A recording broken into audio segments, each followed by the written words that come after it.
Hey, welcome to Half the Battle. You know, I had a great New Year's Eve with some friends. One thing we do is Secret Santa, only for New Year's. I don't think that has a name. Secret New Year's baby gift.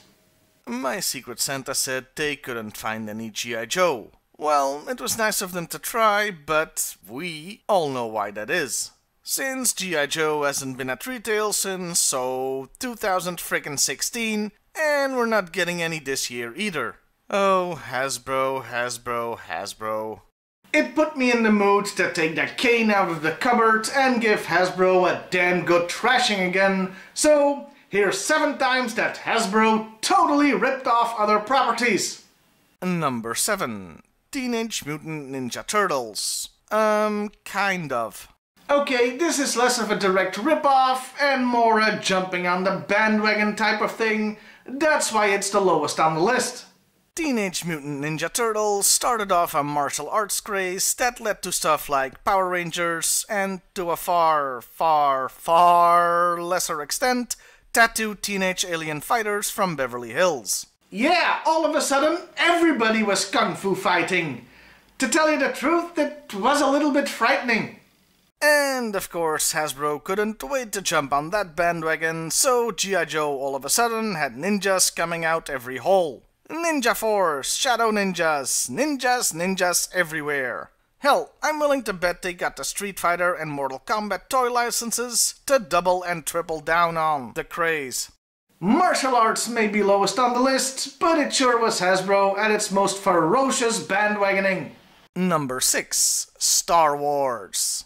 Now, I'm not talking about Hasbro looking at the original Star Wars toys and deciding they could make action figures in that size too, leading to G.I. Joe.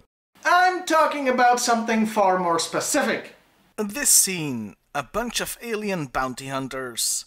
Yeah, I don't think it's a coincidence that most of the aliens we see in the G.I. Joe line are also bounty hunters.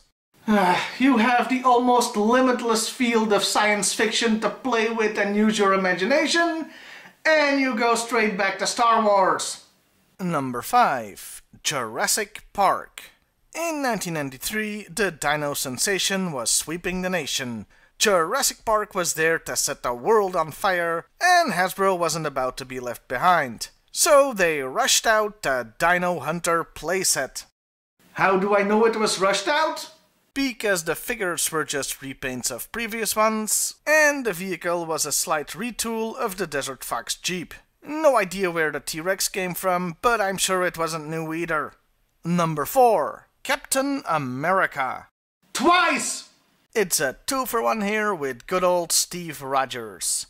First, you have Super Trooper, a super soldier trained in a top-secret facility who has a shield. Yeah, they stopped just short of naming him Roger Stevens. But Super Trooper had nothing on Sergeant Savage. Savage, who was introduced in his own toy line in 1994, is a badass World War II soldier who was frozen for 50 years, got experimented on, leading to greater strength and reflexes, and after being thawed out, fights General Blitz and his Iron Army. Dear Lord, this was so blatant, I'm amazed nobody got sued. Number 3. Captain Planet. The environment and saving the planet became a big thing, with Captain Planet leading the way. That's why in this modern age now, we have no environmental issues whatsoever. In one of the most cynical moves I've ever seen, Hasbro jumps on board the environmental bandwagon with the Eco Warriors, using a line of plastic action figures to promote eco-friendly ideas. That, my friends, that takes balls. That's like the Marlboro Man promoting a healthy diet and exercise. Number 2. The A-Team. So, a crack team of elite soldiers is accused of a crime they didn't commit. They evade capture and promptly ride around in a van taking on bad guys. Also, one of the members is a badass black dude. Am I talking about the A-Team or G.I. Joe Renegades? You decide. Mr. T could have sued somebody, but instead he just pitied the fools. Honestly, the only real difference is that the A-Team didn't have a ruthless terrorist organization hunting them down too. Although the 80s storyline for the A-Team did have a bunch of bad guys with snake-themed names, clearly a ripped-off from G.I.Joe, so the circle is complete now, I guess. Now, for our last entry, you may want to send the kids out of the room. No, I'm not kidding. Yes, really. Okay, you've been warned. Here we go. Number 1. Ilsa, She-Wolf of the SS. I sense an explanation may be called for here. Well, first of all, for those of you lucky enough not to know, Ilsa, She-Wolf of the SS, and I'll try to keep my lunch down while describing this, was a 1975 Nazi exploitation softcore porn about a woman in sort of charge of a Nazi concentration camp. Now there's a sentence I hoped I'd never have to say. For the sake of everybody's sanity, I'll spare you the actual plot. The thing to take away here is that the main character is a sadistic camp Nazi. And because this keeps getting worse, she was based on real persons. Very, very loosely based. Very, very, very, very loosely based, but still. Ilse Koch was the wife of a camp commandant and known as the Witch of Buchenwald. And just look at her, truly a fine specimen of the master race. There was also Irma Gresse, an SS camp guard. If you hate yourself or you need to induce vomiting, feel free to look them up on Wikipedia. Needless to say, they were some of the worst human beings to ever live. They ended up getting arrested, put on trial for war crimes, and executed. A fate fitting for Nazi war criminals. And they based Ilsa on them. Put simply, Ilsa was a sadistic concentration camp woman and war criminal.